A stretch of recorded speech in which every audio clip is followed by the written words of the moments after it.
Hello，早晨，咁各位大家好，歡迎大家嚟到我哋咁靚嘅中文大學校園，亦都歡迎大家嚟到出席我哋今日中文大學醫學院嘅醫科嘅入學講座。我再一次自我介紹先，我叫吳兆文啦，大家叫我 Simon， 我係醫學院副院長，負責學生事務嘅。咁我自己本身亦都係 GPS， 大家聽過 GPS 嘅 director。我自己係外科醫生，我係外科系主任。咁我個專長係做大腸外科，做好多微創手術嘅。歡迎大家嚟到今日嘅入學講座啦。咁首先我想講咧，其實大家都知道咧，喺今年啦，同埋過去嗰5-6年咧，中大醫學院其實係收咗大部分嘅狀元同埋尖子嘅，大家知嘅其實。咁但係你話要評估一間醫學院係咪成功咧，我覺得唔係淨係單單睇你收咗幾多狀元或者尖子，而係你間醫學院咧，有冇一個好嘅教育理念，同埋可唔可以提供一個好嘅學習環境，去栽培我哋醫學生成為一個好嘅醫生，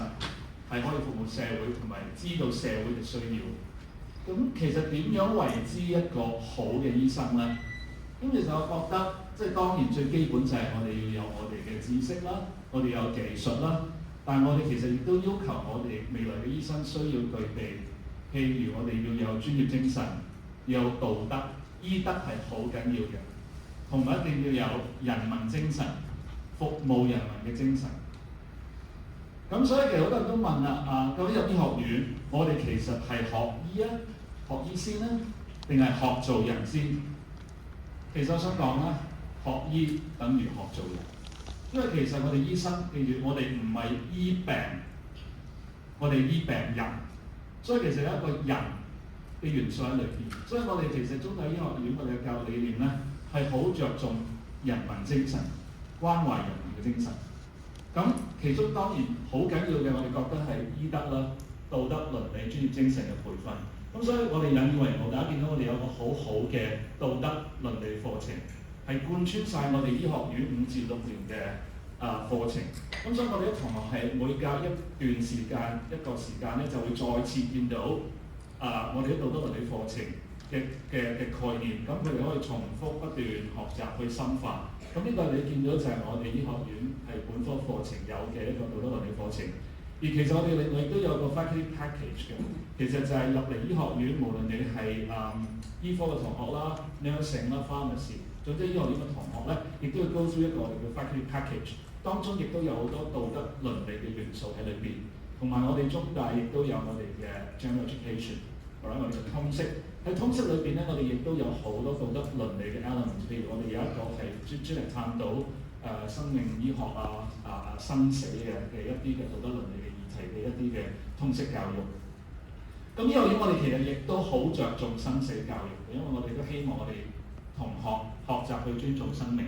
去認識生老病死，要有同理心，咁佢哋先至可以咧陪同我哋嘅病人甚至佢家屬咧去向前行嘅喺佢哋嘅治療度。因為少不免大家都知道醫科我哋會面對好多生死。咁其實生死教我哋做咗好多年，因為其實特別係我哋解剖課程啦，因為我哋解剖學習嗰陣時醫學生用嘅遺體咧，其實都係病人生前捐獻，呢個我哋叫無言老師計劃。因為呢啲病人生前咧就覺得我過身之後咧，我都希望利用我身體在最後教導學生最後一課。所以呢個無言老師計劃，咁呢個好嘅計劃，因為除咗可以教導我哋學生去認識解剖學嘅知識之外咧，亦都可以俾佢哋讓佢哋學識去尊重生命。咁所以每次解剖課之前咧，見到咧佢哋會一齊做一個默哀啦。對無言老師即係致敬啦。另外就完晒成個課堂之後咧，個遺體會火化啦，然之後我哋亦都會會同啲同學一齊去撒灰嘅儀式，亦都係代表我哋尊重生命。咁呢個其實我哋不嬲都做緊，亦都我哋好着重。咁另外最近咧，大家如果有留意我哋醫學院嘅 Facebook 咧，都知道我哋其實舉辦咗一個好別開生面嘅生死教育講座，係一個好特別嘅生死教育課程俾我哋嘅學生。咁我哋就邀請咗咧破地獄，大家知道阿文哥、Hello 文，同埋我哋院長趙偉仁 ，alright， 佢哋係主持係阿莫樹錦教授，佢哋係透過從一個科學啦、宗教啦，以至以至破地獄嘅一個生死思維嘅，咁都可以討論生同死，好有趣嘅。咁當然大家可能未必即係當日冇出席到啦，但唔緊要。其實你睇翻我哋 faculty Facebook 咧，琴晚已經出咗咧，就係一個精華片段，係成個講座。同埋大家如果想知道足本重溫咧，其實去翻我哋 faculty 嘅 YouTube channel， 你會見到嘅，好精彩嘅，大家唔好錯過。即係大家睇過啦，呢個破地獄係咪啊？呢個係一個續集嚟嘅。好啦，咁我哋中文大學醫學院其實係好着重人文精神嘅教育啦。其實整個中文大學都係，其實中文大學裏邊咧亦都好多機會，好多元素咧係俾到我哋嘅，唔係淨係我哋醫學生，其實我全部中文大學嘅醫學生咧得到一個全人嘅教育。咁我哋有好多唔同嘅單位嘅啦。首先，我覺得有一樣嘢係中大特有嘅，係其他大專冇嘅，就係我哋嘅書院制 college system。中大有9間書院，每間有唔同嘅特色。但係佢哋共通點咧就係佢哋除咗即係你知道 faculty 係負責教導學生專業知識，但係書院咧就教導學生專業知識以外嘅其他德智體群美善其他呢啲咁嘅學習機會。佢哋透過書活動咧有好多機會同其他嚟自世界唔同國家嘅交流生去學習，咁即係一個文化共融嘅機會。咁亦都書自己本身亦都有通識，亦都有佢哋嘅 attachment 嘅機會。咁中大本身我哋中央亦都有學生嘅交流處啦，我哋 Office of Academic Links 安排咗好多海外或者甚至翻國內嘅一啲嘅實習嘅機會俾我哋全中文大學，包括醫學院嘅學生嚟參加。咁中大我哋學生事務處亦都有一啲嘅好得意嘅框架，我哋叫 iCare 啦或者 WeCare Framework， 呢全部都係講緊培育學生全人發展嘅一啲嘅機會。iCare 其實我都唔係好記得 stand for 咩 ，I integrity。C 好似 creativity 創造能力 ，A 係呢個appreciation of life 欣賞生命 ，R 係 relationship，E 係 energy and wellness， 即係有意思。其實佢哋都係安排一啲嘅活動同埋一啲嘅體驗學習嘅機會，係幫助我哋中文大學嘅學生得到一個全人嘅發展，培養佢哋嘅韌性啦、wellness 啦，成為一個好嘅社會公民。呢個亦都係中大其中一個特色嚟嘅。咁當然我頭先講醫學院係咪成功咧？最緊要睇下個培養出嚟嘅醫生啦，即係我哋嘅產品，我哋嘅 product 係咪真係當初好似我哋諗嘅一樣，可以出去社會服務咯。咁我好慶幸就係大家聽過10大傑出青年啦，其實係頒俾一啲青年，即係40歲樓下嘅青年啦。咁就即係喺自己嘅專業做得好傑出，而又喺社會度做咗好多服務嘅貢獻咧，佢哋就會俾呢個銜頭佢哋咯。咁過去嗰咁多年，其實每一年大部分好多醫生嘅當選人咧，其實都係嚟自中文大學嘅畢業生，或者係中文大學任教嘅教授。咁我自己都好僥倖，2010年嗰時我都係其中嘅10大傑出青年，而家就中年啦，可以參加中年好聲音喎。因為我哋其實即係大家見到我哋其實我哋有我哋自己嘅教育理念啦、人文精神啦，嘅教育方面我做得出色嘅，我哋自己都覺得。當然我哋再加上我哋科研啦，或者我哋其他服務方面咧，亦都係即係做得好好嘅，即係中大我哋自己好努力去做。咁所以大家睇到我哋醫學院嘅排名咧，其實一路節節上升。其實你睇翻舊年，其實你睇翻唔同嘅一啲 ranking system QS 好多唔同嘅中大醫學院而家已經躋身全球頭25名嘅醫學院。咁其實你睇翻頭25間醫學院咧，全部都係啲百年老店嚟嘅，其他其實我哋係最年輕嗰間，即係其實我哋只不過係40幾歲嘅中大醫學院，可能呢度仲係年輕過好多家長嚇。咁但係我哋其實已經可以去到世界前列嘅位置，咁其實即係代表我哋都係好努力。咁我哋亦都期望透過我哋自己不斷嘅進步，亦都係有好多新嘅元素擺落我哋嘅醫學教育嗰度咧，希望我哋嘅排名會再上升。好啦，咁就講咗我哋嘅人文精神啦、人文教育啦，咁我都講少少關於我哋嘅課程。其實大家上網會見到多啲 detail 上到呢度，所以都係簡單講下我哋嘅課程結構。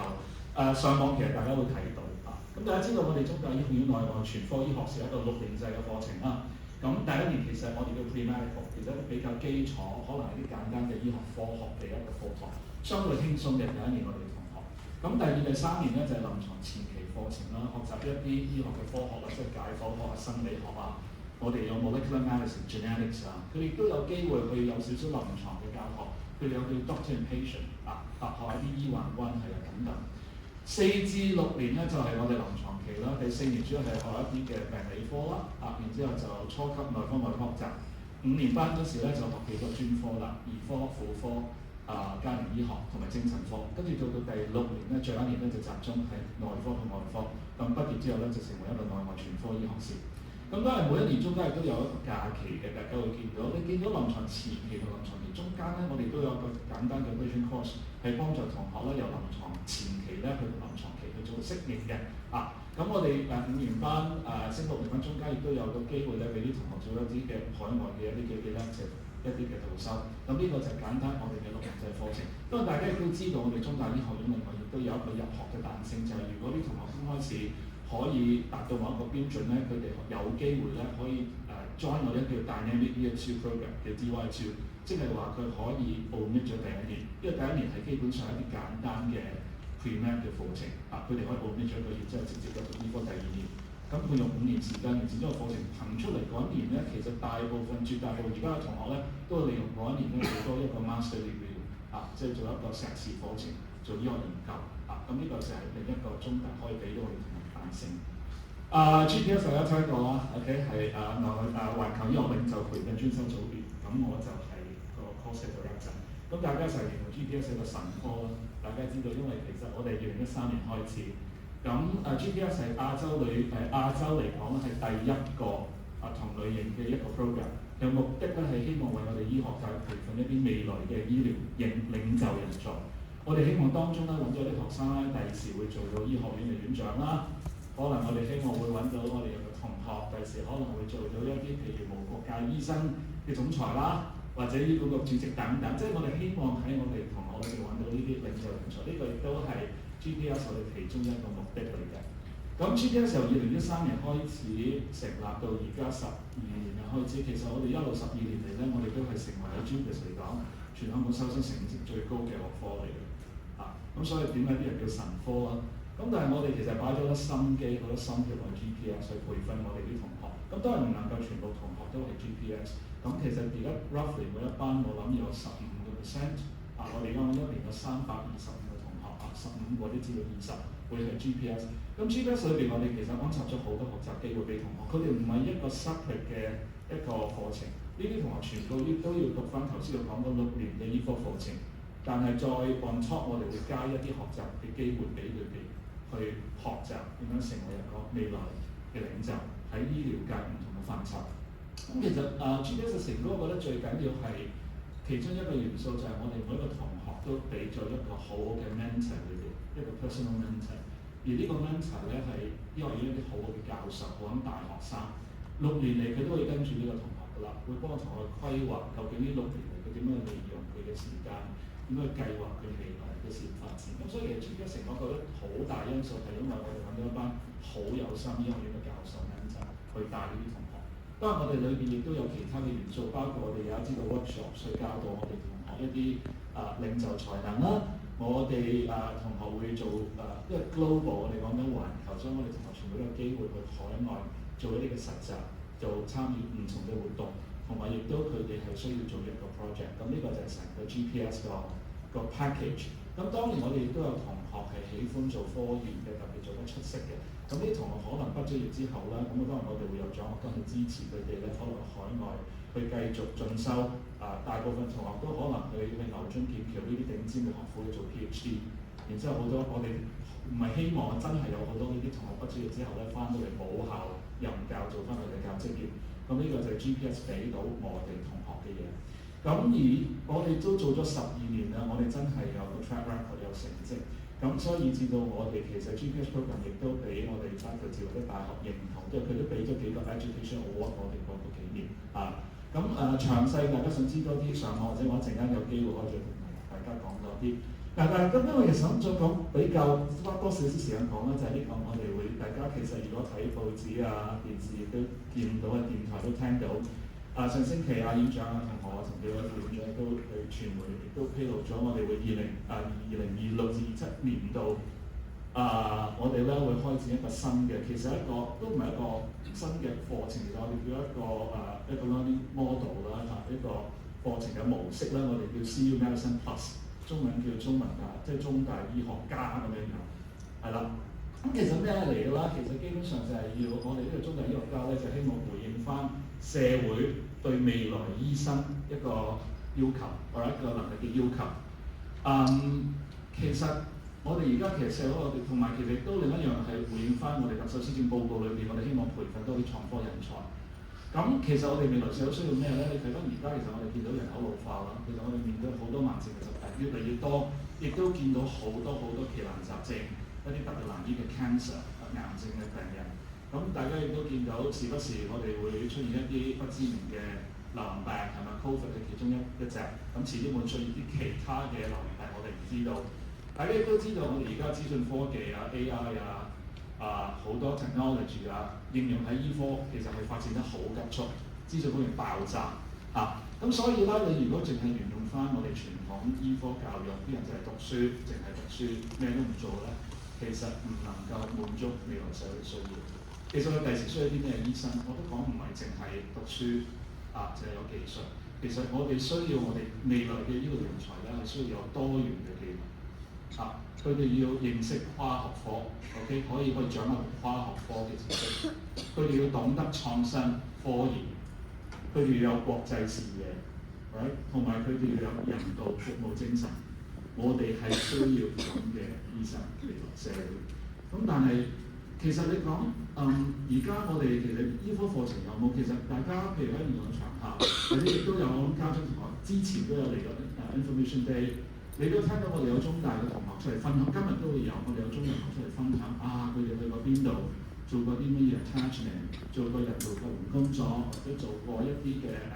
科研嘅一啲 attachment。有嘅喎，中大你哋做緊嘅喎，係我話咧，其實不嬲我哋都有，但係咧嗰啲咁嘅活動咧，我哋喺度，但係只係一啲可能比較主動啲、比較 active 啲嘅同學會選擇參與，因為其實我相信不嬲好自由嘅，我哋好中大好自由、好浪漫。你可以參與，但係當然同學可以選擇唔參與。如果同學入到嚟醫學院，我就係讀書嘅啫，我乜都唔做㗎啦，唔玩，係啦，呢啲全部唔參加，我就係諗住讀書，跟住畢業做醫生，full stop。但係我哋覺得咁樣係唔足夠，因為如果你單淨係用咁嘅諗法，淨係讀書考試畢咗業咧，其實你係冇再不如寫過成為一個醫生，但係你唔能夠滿足到未來社會嘅要求啊。即係我頭先講好多技能咧，其實佢冇。咁所以我哋即係不嬲，我哋雖然有頭先嗰啲學習機會，但係如果相對一啲比較我俗啲講好接嘅同學，其實佢完全係唔會有機會接觸到啲中意我擺晒喺度，佢哋都唔會參與。咁我覺得如果咁樣嘅時候咧，個同學其實嘥咗個醫學嘅學位，同埋佢畢業出嚟咧，講真，即係未必真可能滿足到佢畢業嗰陣時個社會需求。所以有啲及次咧，我哋就嚟緊諗住26、27年咧，introduce 個醫學家，就希望我哋同學喺醫學知識以外嘅學到第二啲我哋覺得未來社會需要嘅技能。嗱，大家有諗下，其實 GPS 你都做緊嘅喎，係咪 ？GPS 頭先講過，我哋都係做緊，好多你話又係希望佢哋做科研啊、科學家領袖。但係個分別就係其實 GPS 我哋的而且確做咗12、13年好成功，我哋好多成功嘅例子。其實當初 GPS 我哋成立嗰時，亦都俾人詬病話我哋搞階級觀念啦，淨係呢啲同學就攞晒啲着數嘢，其他同學咧就冇嘢玩。其實好多聲音，當然我哋亦都證明我哋唔係咁嘅理念。但係的而且確我哋做咗12、13年，亦都幫咗好多個同學，亦都令到佢哋有好豐富嘅學習體驗，好成功。咁其實我哋亦都10年，即係做咗10年之後，我哋總結咗我哋成功嘅經驗。我哋覺得唔係時候將 GPS 我哋攞到嘅經驗，攞到嘅機會同其他唔係 GPS， 即係醫學院其他嘅醫科同學去共享啊，係啦。咁所以基本上成個Medicine Plus 框架咧，其實就係建基於我哋 GPS 學到嘅經驗嘅成功之處。GPS 仍然係會存在，因為 GPS 我哋講緊係個深度啊，對某啲嘅知識係個深度。因為我的而且確我哋希望佢哋第時成為院長，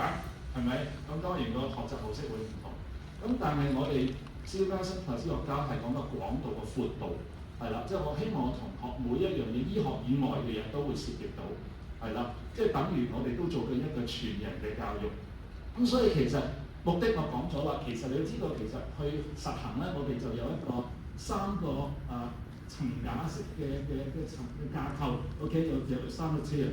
啊。咁大家呢個會清楚啲啦。咁其實我哋分咗3個階段。其實咧呢一個我哋係將佢制度化咗、規範咗，變咗每一個同學其實26、27入到嚟咧，我都要佢做一啲嘢係讀書以外嘅，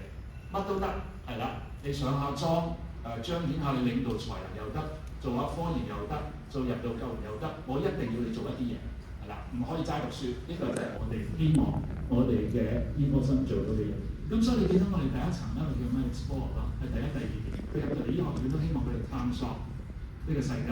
探索可能性，係啦，去揀一啲佢想做嘅嘢，即係佢一定要做㗎啦，係啦，係啦。咁所以即係以前佢選擇乜都唔做，齋讀書，而家唔得啊。咁我希望豐富咗學習體驗，希望係幫到佢第時做一個好嘅醫生。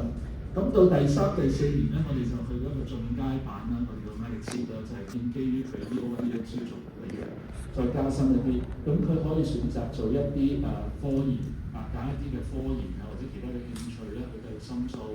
係啦。然之後去到第五、第六年啦，我哋叫高階版啦，的而且確係希望佢哋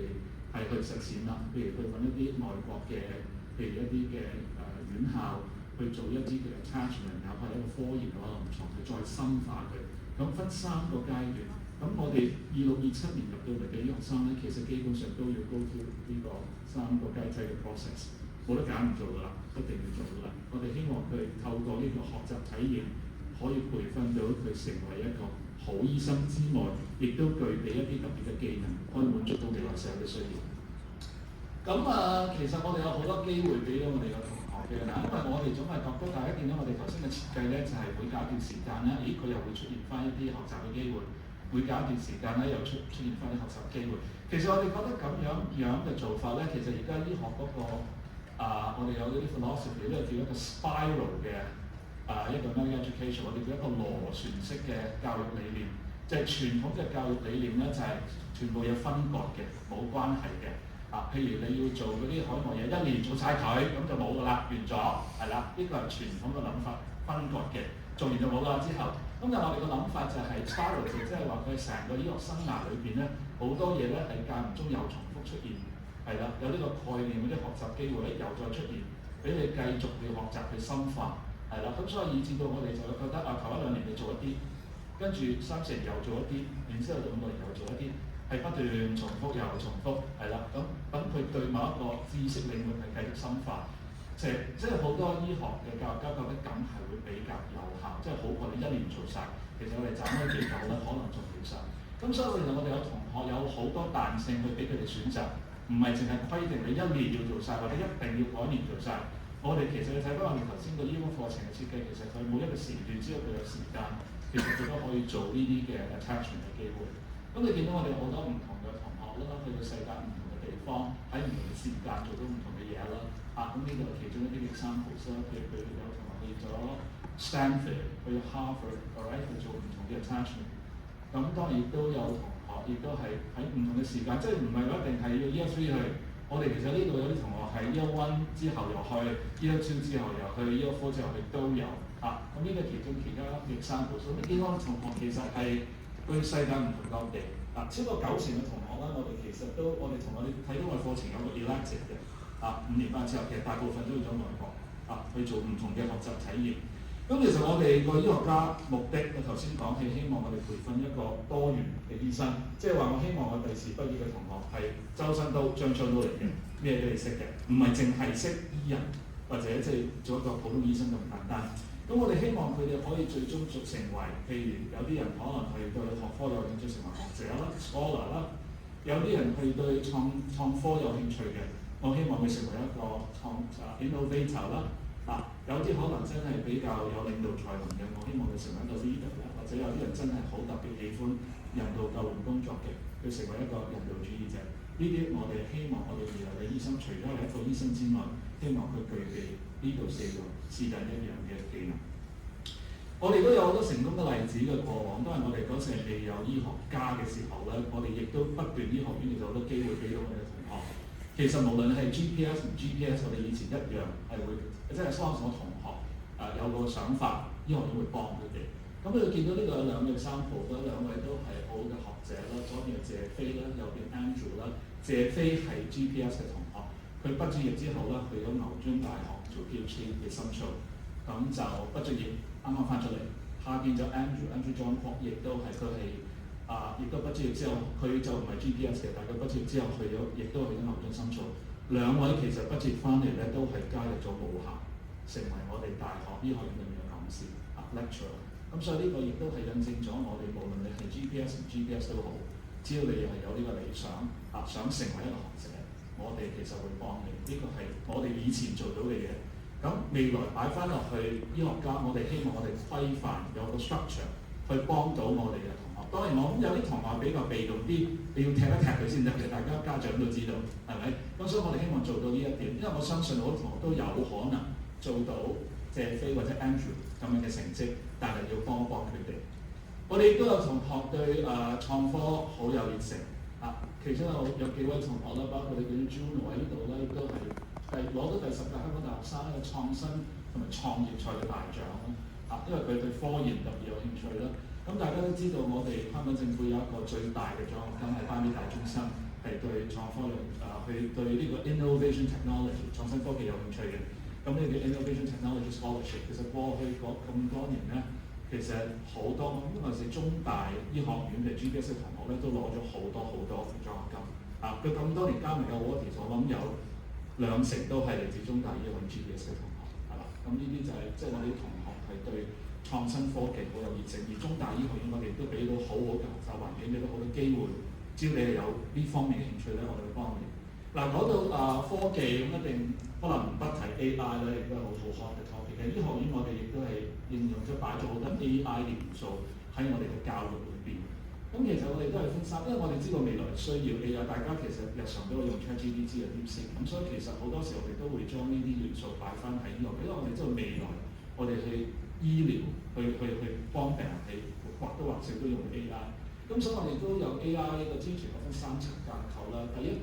層咧，一個 core component， 即係話每一個同學都會 go through， 係啦，係一個叫 understanding， 係認識乜嘢叫 AI。咁你會見到我哋而家其實會有新課程啦，係啦，俾佢介紹乜嘢 AI。大家成日講緊嘅乜嘢 machine learning 啊，係啦，乜嘢叫做neural network 啊，呢啲基本嘅知識咧就會喺嗰度傳授俾我哋同學。啊，當然亦都包括 AI 產生嘅道德倫理問題啦。咁亦都我哋其實而家現役已經，譬如我哋醫學生喺放射診斷學習，朱教授喺度，佢哋用緊好多 AI 係擺咗落去佢哋嘅教學嗰度啊。咁然之後第2層咧就係一個 elective 啦，第3層即係話如果對 AI 好有興趣嘅同學咧，可以選擇考慮去參加。咁第2層咧就係我哋喺 mainly apply 點去應用一啲 AI 嘅知識喺某啲疾病嗰度啊。咁中間亦都有一啲嘅 physics， 有啲 hands-on workshop 教我同學 coding 等等嘅知識。咁當然去到最高階第3層咧，就係真係對 AI 好有興趣嘅同學咧，就可以參加。佢哋就可以去參與一啲嘅研究，幫手去設計去 analyse， 去 evaluate 一啲嘅AI 嘅 project。咁呢個就係我哋醫學院會 introduce 嘅一個3層嘅 AI 教育架構。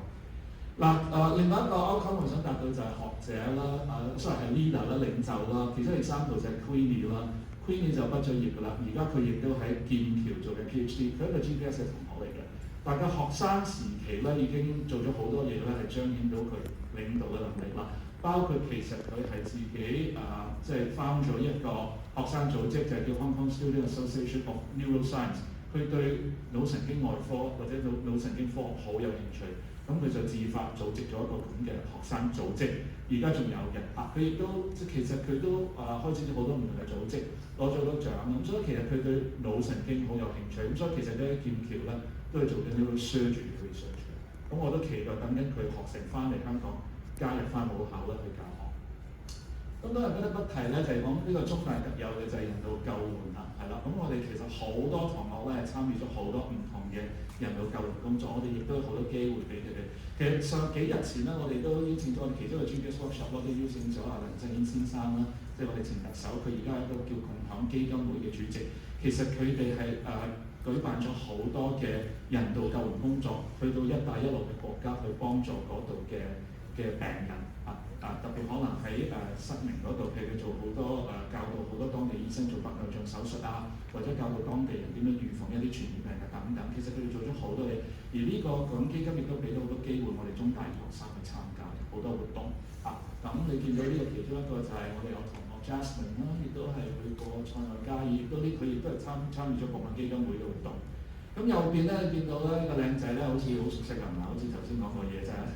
Calvin 啦。Calvin 其實你做咗好多嘢咧，係喺特務嗰度做咗好多業務嘅工作。我相信佢一陣間會同大家分享下。佢呢方面嘅經驗。所以你見我哋同學喺唔同範疇都好有心。好啦，講完依家 plus 啦，咁我就快啲講下我哋其實醫學院其實我哋都有啲新嘅發展啦，特別喺硬件配套方面啦，因為我頭先講人啦軟件，但係我哋都需要硬件嘅配套。醫學院咧其實大興土木嘅，我哋即係起緊好多嘅新嘅建築因為我哋知道未來我哋會面對會越嚟越多嘅醫學生，有增加咗個教學科研需求，咁所以其實我哋喺中文大學，我哋本部我哋有個比較遠嘅地方咧，起緊我哋一個全新嘅教研大樓啦，一個好大嘅 building。咁其實第時我哋2027年會起好嘅，希望如果唔 delay 嘅話，咁所以即係你哋如果同學在座有機會入去嚟中大醫學院成我哋嘅學生咧，你好大機會喺嗰度有機會上堂，係一個好大嘅 teaching research complex。咁嗰個係 for 臨床前期嘅同學。臨床期咧，威爾斯親王醫院咧，其實我哋都有計劃咧，喺佢隔離興建一個全新嘅臨床教學大樓。規劃之中啦，咁希望我哋2030年會見到啦。所以就算你哋未必你哋都有機會可能會見得到啦。就算你哋啲細佬妹仔女都有機會見到嘅，希望。咁跟住就亦都會起新嘅醫學生宿舍啦，因為加咗學生數啦。咁呢個就係一個都未起好嘅，但係呢個係一個嗰啲 architect 嘅一個即係畫出嚟嘅一個圖啦，就係我哋新嘅教研大樓嘅外貌啦，好靚嘅，成間酒店咁樣樣，亦都有好多 facilities 俾到我哋同學，咁所以我都好希望、好期待見到呢個大廈嘅落成，我哋嘅同學喺嗰度上堂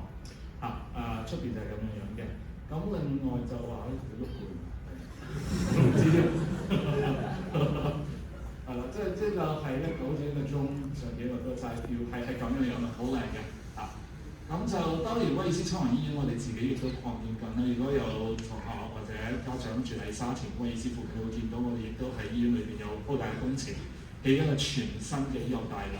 到期時咧，我哋嗰個病床數量咧就會由而家1800咧去到2500基本上成為全香港最大嘅醫院。咁我哋有好多病人嘅資源係可以供我哋醫學生去做臨床學習嘅。咁呢個就係威爾斯嘅發展啦。咁都係唔好忘記，我哋亦都有好多其他嘅機會係俾到我哋同學去做學習嘅，好多 attachment 嘅機會。譬如我哋另外亦都有我哋中文大學全資擁有嘅私家醫院啦 ，CHK Medical Centre 喺我哋中文大學火車站隔離一個好靚嘅 building。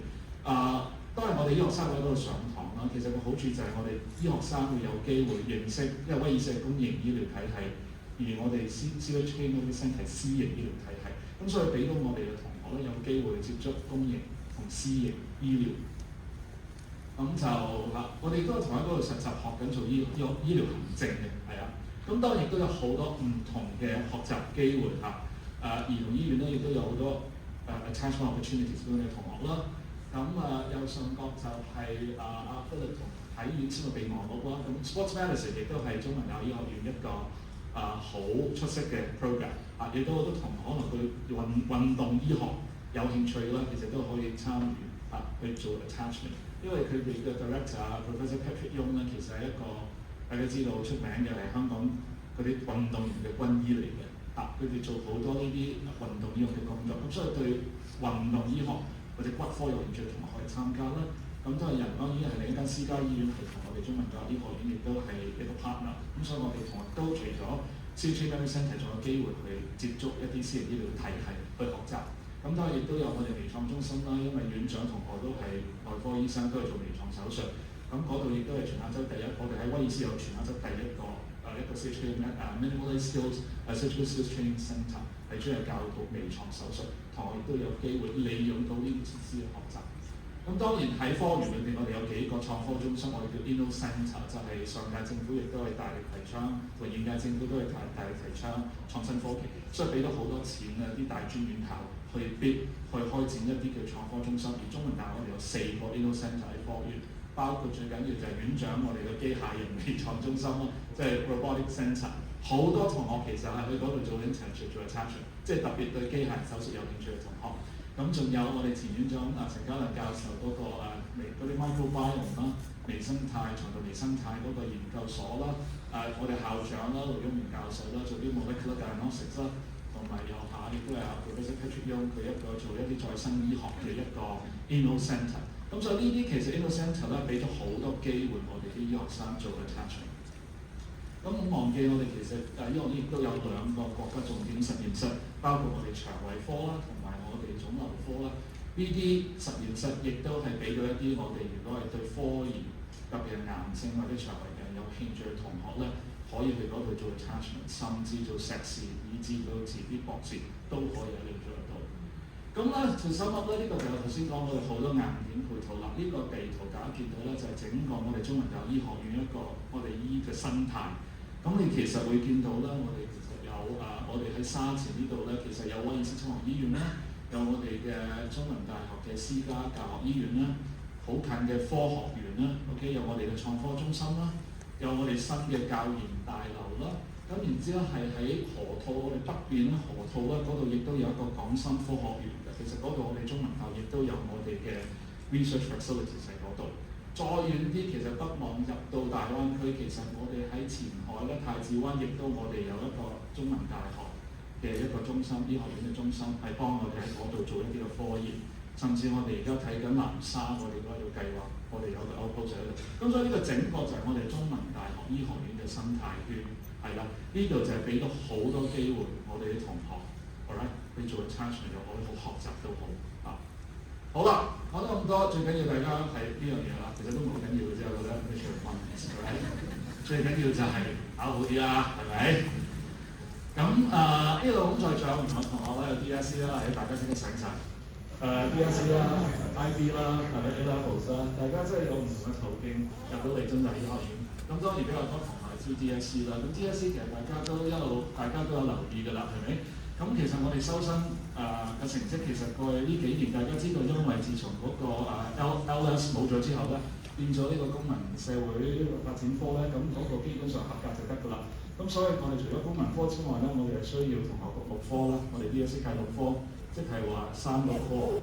中文、英文同埋數學，同埋3個 elective， 我哋計6科嘅成績，我哋冇 increase mark up 嘅，咁所以我哋嘅計法就係5星星係7分，5星係6分，5係5分，如此類推嚟計算。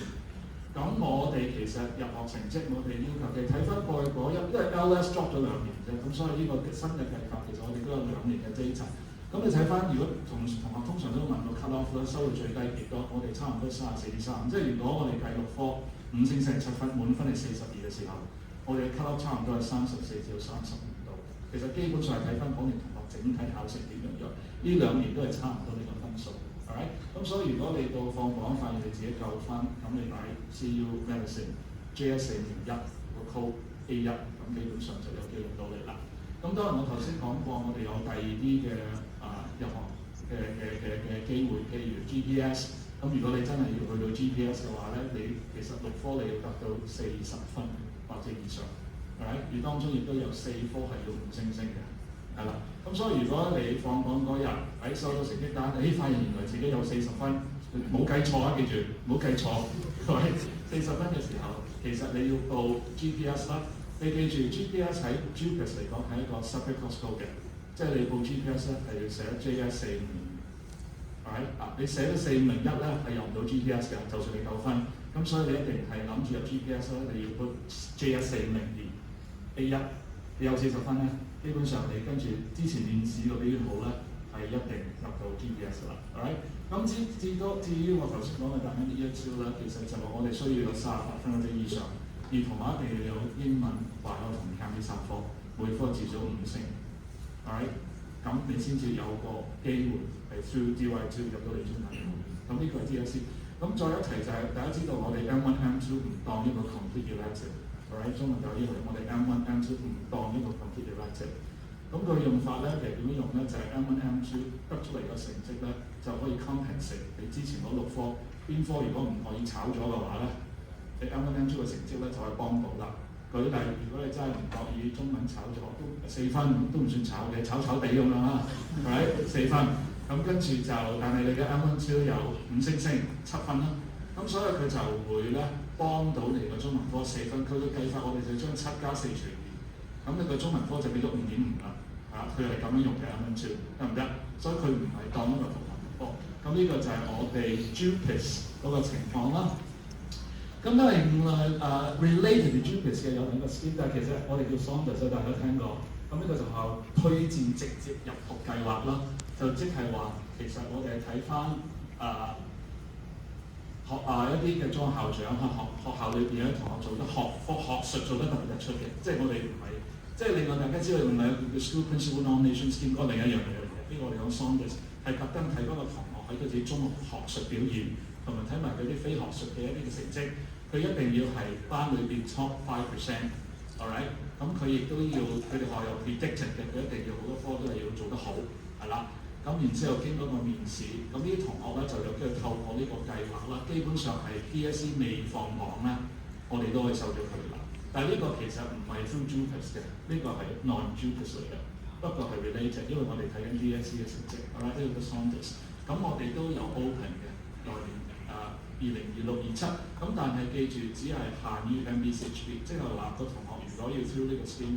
即係做得好好啦，想報啦，只可以 JS 4名入。GPS 係唔 open to Saunders 嘅 ，GPS 係仍然係要做翻我哋譬如考咗 DSE 放咗工睇個成績再面試，跟住先再收。OK， 咁呢個就 Saunders。好啦 ，IB 在座好多 IB 嘅同學啦，IB 我哋其實就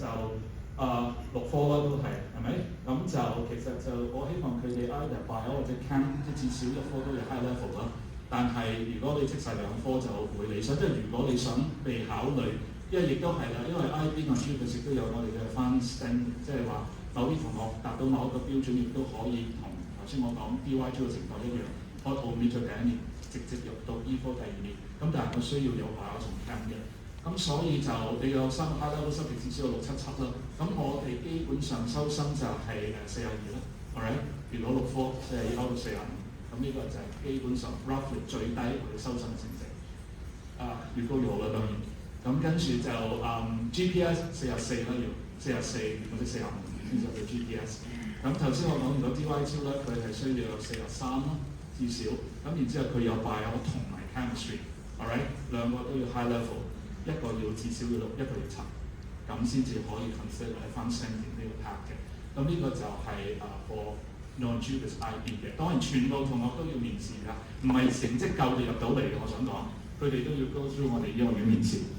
咁就A level 啦 ，alright A level 亦都我哋部分同學都 A level 入嚟啦，就都相信好多同學嘅，但可能啲家長咧就咁樣同學英國。咁我哋嘅收生個要求咧，基本上就4科 ，alright 4科，咁就唔計中文 ，alright， 咁就亦都同即係之前其實同DSE 同 IB 一樣啦，我哋either bio chem 係需要嘅，咁亦都係攞晒即係讀晒2科就 preferred 啦，唔係一定係 preferred。咁就 maths 同 further maths 咧，記住係教科嘅啫，你唔可以報 maths、further maths、bio chem，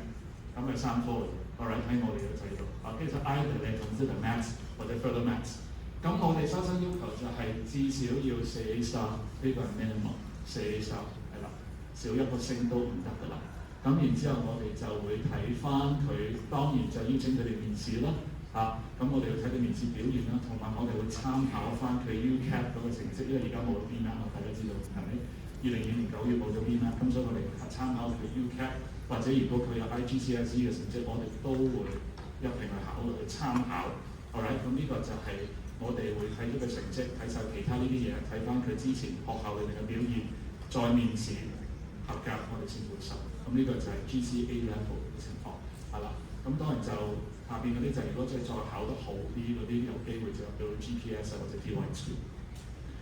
咁就呢啲比較少見啲㗎啦，即係可能係加拿大、美國嘅同學。咁有啲如果讀 AP 嗰啲，咁就要8科啦。咁就全部都要5㗎啦。OK grade 5。咁我都比較少同學，但係當然要 SAT 就要至少1500啦。咁佢 subject test score 要接近800，好啦，相對一個比較高升。但係每一年或者同學係 ACT 啦，咁就 total score 要34以上，因為其實你係 through 美國加拿大翻嚟嘅同學都唔係好多嘅。都係我哋另外仲有澳洲啲同學啦，佢 A 差啦，嗰啲要995啦，即係所以好，即係嗰啲個別嘅 case 我哋可以再傾，但係 majority 即係大部分都好少同學係 through 美國翻嚟。咁當然亦都係一個新嘅，同大家講啦 graduate entry track 都需要家長有仔女係已經讀緊一個 first degree 就嚟畢業。咁呢個係香港政府新加俾我哋嘅學額。咁其實兩間醫學院都係一樣，係政府俾我哋每間會有25個學額，係專係收呢啲我哋叫 degree holders 嘅有第一學位嘅同學。以前我哋不嬲都有收 degree holders 嘅，咁但係以前未有呢個 GET 我哋嘅 graduate entry track 呢個 part 之前咧，我哋degree holder 基本上都係入翻醫學院啦，做翻個即係頭先我講5或者6年嘅課程。咁但係就自從有咗呢個之後咧，全部 degree holders 咧都要入呢個4年課程，即係話佢用4年咧就完成晒成個醫科課程。咁就每年有25個學額，我哋嘅要求就係啲同學要喺佢第一個院校讀個 first degree 咧係要同 medical science 有關嘅 healthcare related science、biochem 啊、biochem 啊等等。咁然之後就要 first on， 至少要 first on，alright。然之後我哋嚟到去俾個面試佢，個面試係同其他同學唔同，因為面試其實好多同學我哋就淨係一個 panel 見一 pair exam 啦。咁但係啲同學因為好難去比較，因為一個牛津嘅 first on 同一個劍橋嘅 first on 同一個 Harvard 嘅 first on， 你好難比較，尤其是佢哋讀唔同嘅科。咁所以我哋係擺好重喺面試嗰度。我哋除咗1對1嘅面試，仲有個 group interview， 呢個就係 graduate entry track。好，呢個就係我哋嘅 interview schedule 決定咗 fix 咗啦，大家可以影一張相。alright 12月我哋會有啲做咗你 interview for 一啲 non-JUPAS 嘅 candidate。JUPAS main round 我哋會5月做。咁其實呢個我哋都會 post 咗喺我哋 faculty 嘅 Facebook 或者我哋嘅IG 都會有，大家都會見到㗎啦。alright 好。咁跟住就 interview， 其實我哋個 format 冇變嘅，即係除咗 group 個之外咧，我哋不嬲都係咁樣做緊㗎啦。就係、我哋一個 panel 會有1對interviewer， 通常都係 CU 嘅教授或者我哋中文大學畢業生喺社會做到好傑出嘅，我哋邀請佢翻嚟幫我哋 interview。咁就15分鐘，全部用英文 ，right？ 咁就會 cover 嘅，會有機會問到嘅問題就包括呢度幾個 domain， 我哋可能係佢個 motivation 啦。考慮佢對醫學認識有幾深啦，有冇留意醫療新聞啦，moral 道德倫理問題啦 ，maturity 即係話佢有冇做一啲嘅 extracurricular activities 裏邊有冇一啲即係表現到佢成熟嘅一面，領導嘅才能啦，同埋 manner 即係 communication， 呢啲就係我哋會考慮嘅 domain。alright， 咁呢啲同學全部都要 go through interview。alright， in 一次嘅啫，唔會俾人捉翻嚟 in 2次㗎啦 ，in 1次就完㗎啦。咁呢個就係我哋 interview arrangement。alright， 咁就我要講嘅係咁多啦。咁就呢啲係我哋啲contacts。我哋有 Facebook 有 IG faculty， 咁有 Twitter。咁如果想知道多啲關於中大醫學院嘅資訊咧，大家可以去入呢啲嘅網站。OK， 我將時間交俾 Kevin。Thank you。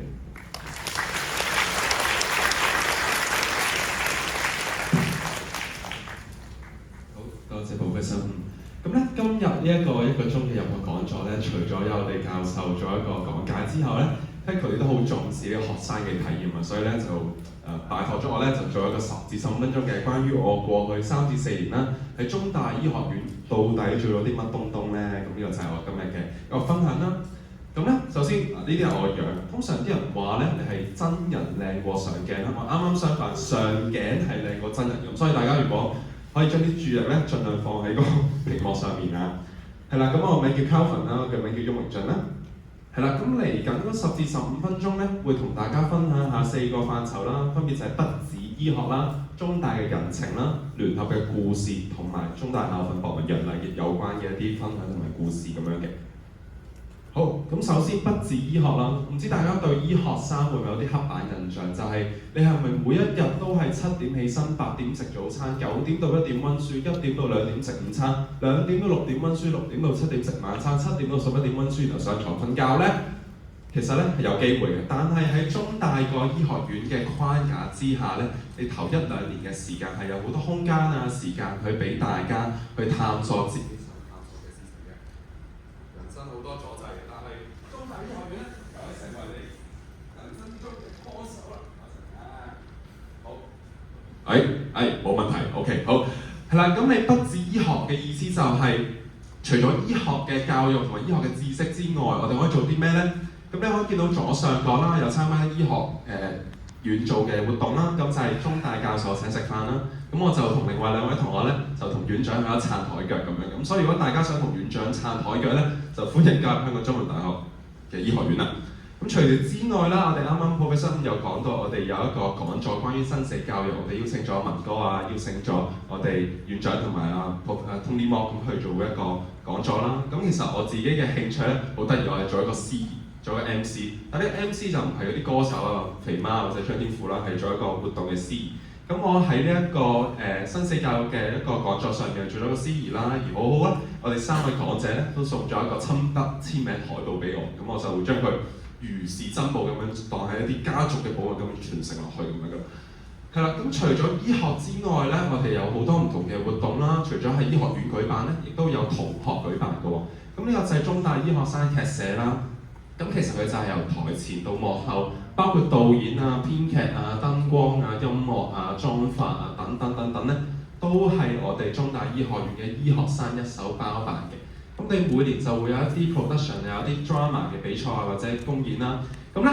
大家唔好誤會，中間下邊嗰個咧係我嚟㗎嚇，咁所以係上鏡另外真人啦。咁呢一個係2024年咧週年公演嘅時候，我擔任男主角嘅一職。咁通常呢個時候應該有啲掌聲。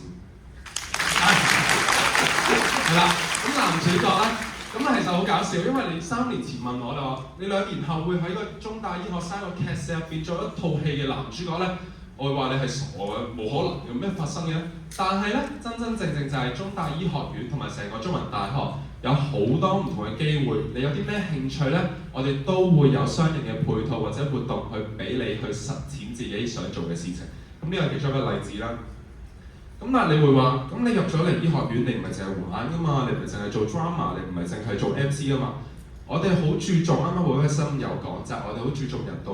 服務嘅精神，要有一種服務他人嘅心。我哋學醫之前，我哋必先學做人。我哋喺 develop 你嘅人術之前，好重要嘅就係你點樣去培養自己嘅人心。咁所以喺過去嗰6至7年咧，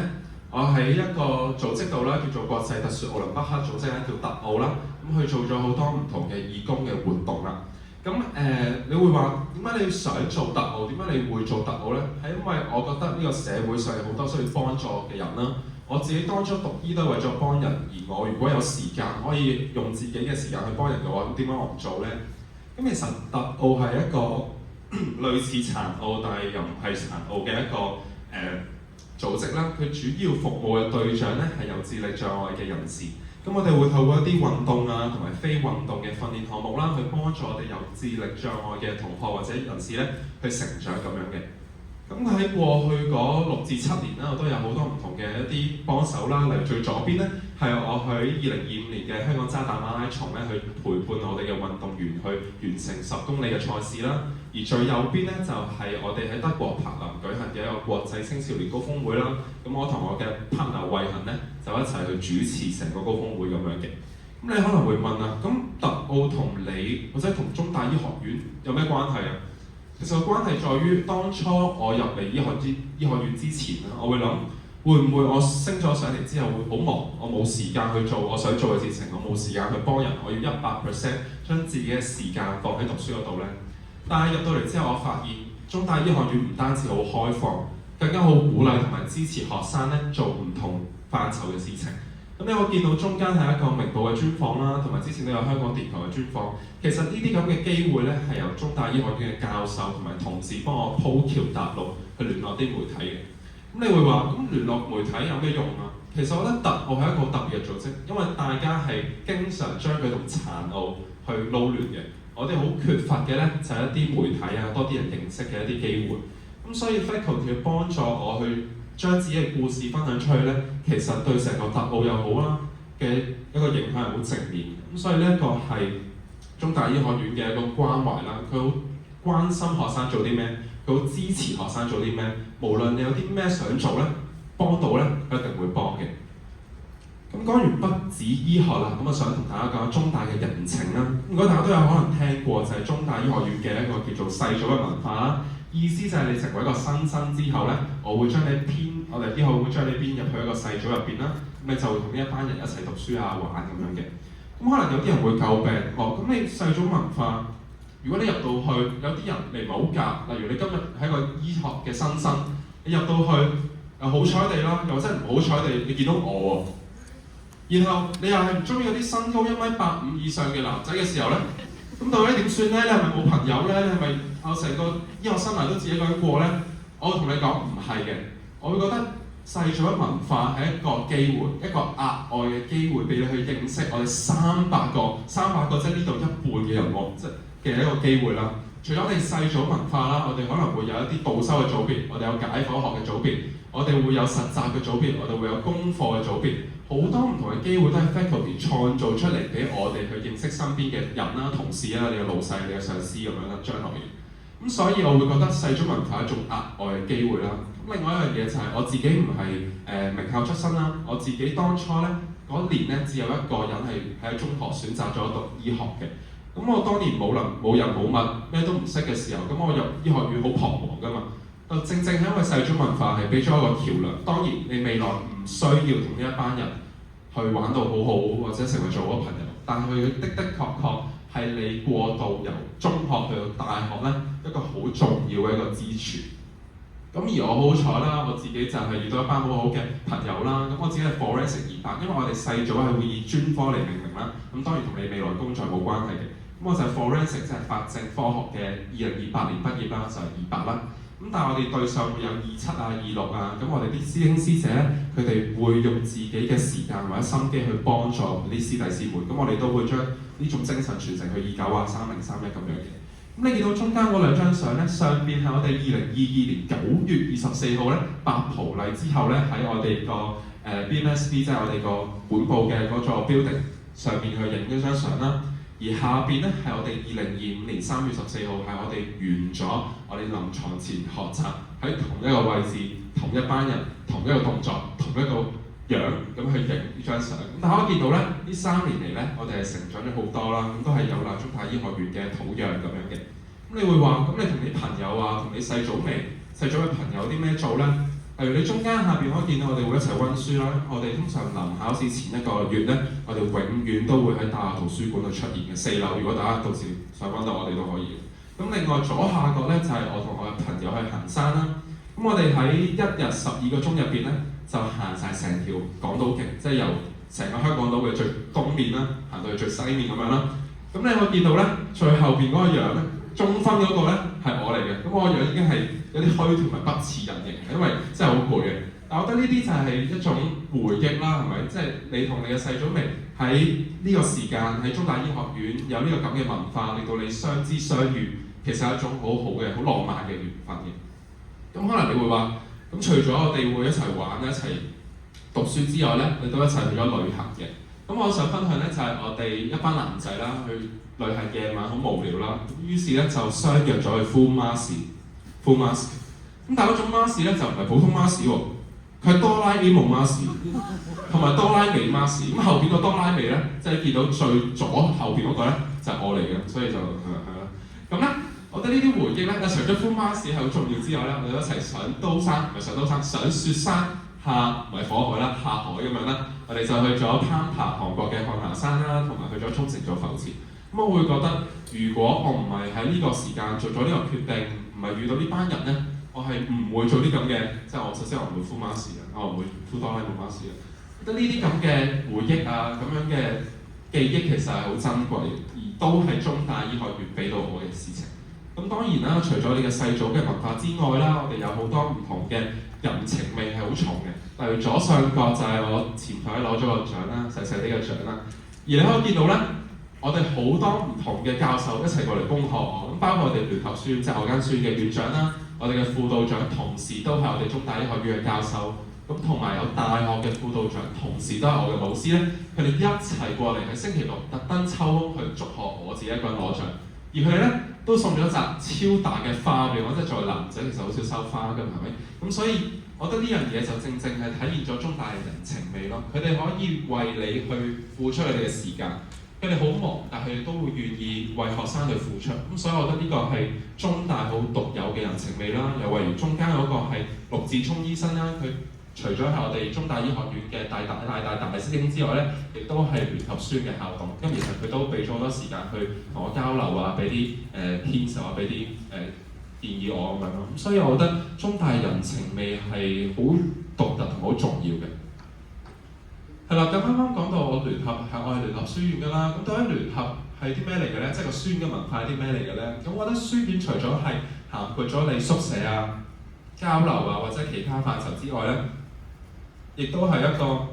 令到你可以喺唔同方面去認識到更加多朋友嘅事情。因為我哋中文大學係一個好特別嘅生態同埋生態系統啦，係一個特別嘅地方啦。我哋所有人咧都係居住喺同一座山城上面，即係我哋 campus 冇分開到啦。咁所以咧，你除咗會認識你醫學院嘅同學之外咧，你都會喺書院嗰度咧認識到唔同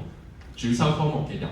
咁而我就係聯合書院啦，而我嘅興趣咧就係因為我住湯宿，即係湯藥網宿舍，佢哋有一個好大嘅一個廚房，所以我每日喺2年級嘅時候咧，我喺醫學院上完堂之後咧，我就會搭車去大埔區街市啦，咁去買餸，然後咧就會翻去煮嘅飯俾自己食咁樣。而我嘅拿手小菜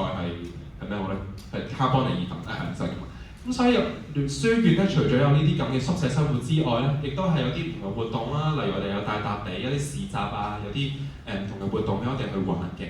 而每一間書院都會有佢自己嘅一啲特別嘅活動啦，例如我哋有一個青年學人計劃啦，咁我就係免費咧受到其中一個聯合嘅校友，亦都係我哋嘅校友，即係我哋醫學院嘅醫生咧，去資助我哋免費去到牛津嘅 Worcester College 咧，做一個2個星期關於國際 leadership 嘅一個課程嘅。咁另外咧，我都有去到歐洲嘅交流啦，係因為呢個係我2024年暑假。因為有啲人會去質疑，書院係咪好多嘢要做咧？要書通啊，又做 FYP 啊，即係啲畢業論文啊，係咪好麻煩咧？但係其實例如聯合嘅書通係好得意嘅。我哋2年級嘅時候係可以做一個課程，係去品酒嘅，即係品嚐紅酒係一種書通啦。而我哋嘅 FYP 可以透過一個歐洲嘅交流去做一個 fulfillment 咁樣啦。咁所以我喺2024年咧都去咗荷蘭嘅 Utrecht University 咧做2個星期嘅實習嘅學習啦。然後再加2個星期咧，自己一個人 solo backpack 咗成個歐洲。咁所以呢樣嘢係一個好得意嘅經歷啦，就係中大係好多唔同嘅機會，唔同層面嘅機會，醫學院啊，成個中大啊，書院啊，都會俾到獎學金啊、交流機會啊。如果你想咧，一定係有範疇可以做到嘅。而我覺得作為一個醫學生咧，你會有一種特別嘅感覺，就係你去睇一啲同醫學相關嘅嘢嘅時候，你會特別有興趣啦。例如咧，中間上面嗰幅係林布蘭畫嘅 Anatomy Class 啦，咁我就冇同我同學喺度爭論，到底嗰條肌肉啊，個頸椎個肌肉個名係咩咧？到底個 Flexor Digitorum Superficialis 啦，定係邊個 Flexor Carpi-radialis？即係我覺得有啲咁嘅興趣，或者中大醫學院俾到我嘅求知心係好旺盛嘅。係啦，咁去到最尾我哋想講博文約禮啦，即係中大嘅校訓就係博學於文，約之以禮，就要教我哋做一個德才兼備嘅學生。咁喺學習方面，我哋係好，除咗我哋嘅醫學院嘅教授佢哋教得好好之外咧，我哋唔同嘅師兄師姐佢哋嘅 notes 佢哋嘅筆記咧係好好嘅，因為我哋中大醫學院好重視傳承啦。你可以見到最左邊係我嘅同班同學 Jason， 佢已經係，當然我唔知點解我讀緊同一個嘢嘅時候，佢可以出啲筆記俾全部人一齊讀啦。又例如中間係 Dr. Maxime Chan， 即係我哋喺一個1年嘅 graduate 啦，然後佢而家喺牛津大學攻讀一個腫瘤學嘅博士，都係我嘅偶像嚟嘅。而我哋有好多唔同嘅 notes 去俾我哋後人去學習啦。而如果大家可能唔知，就係我哋每年嘅試題咧，係由我哋300幾位醫科生咧，每一條題目、每一個 option、90條 MC， 可能360樣咧，360樣嘢咧，一齊背出嚟俾我哋後世去使用嘅。咁點解我哋要咁做？因為之前嘅 past paper 都係咁樣出現㗎嘛，所以呢個係我哋中大好重視嘅傳承嘅精神啦。而咧有個好得意可以同大家分享咧，就係 Maxime， 即係中間嗰位我哋嘅師兄嘅 notes 咧，係據聞係俾對面海嘅大學係一齊使用。咁所以咧可以見到咧，我哋嘅師兄姐嘅質素係十分之厲害，連我哋嘅筆記咧都係十分之厲害嘅。係啦，咁除咗係講緊我自己有服務嘅一啲精神之外咧，你可以見到其實我哋唔同嘅，例如呢個係孫醫生啦，佢係做一啲罕見病嘅倡議啦。呢個係我嘅師弟咧 Andrew， 佢係為咗兒童癌病基金去寫咗一本書叫做《逆光而行》，咁邀請咗我哋院長做寫一個序啦。而有例如喺服務以外 research 方面咧，例如 Moses 即係我嘅師兄啦，佢都係跟我哋嘅院長做腸道微生態嘅研究。而我自己都喺 faculty 一啲計劃下邊咧，就跟咗兒科學嘅林教授去做一個 AI 嘅 research 啦，同埋跟咗中大醫院前行政總裁馮康醫生咧，去做啲醫療行政嘅研究。咁所以我會覺得中大醫學院嗰個課程好彈性，你幾時想做，你想做乜，你想點做咧？我哋都會有好多唔同嘅機會啊，唔同嘅教授願意俾機會你，願意俾時間你去到做嘅。而咧最左邊其實就係我哋畢業我哋拍圖禮嘅時候影一張我好中意嘅相啦。你可以見到2022年我哋係戴緊口罩。咁我覺得呢個相其實個寓意就係我哋將我哋夢想拋到好高啦。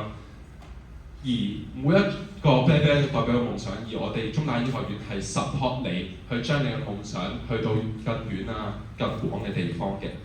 咁去到最後咧，就無論你係下年考公開試、下年考公開試、下年考公開試啦、DSE、IB、A-Level、GSE、SAT 等等嘅同學咧，我都祝你咧係一個好好嘅佳績啦，全部人都係狀元啦。咁我都希望咧，大家可以喺下年或者不久嘅將來咧，喺中大醫學院咧就同大家見面啦。所以就多謝大家。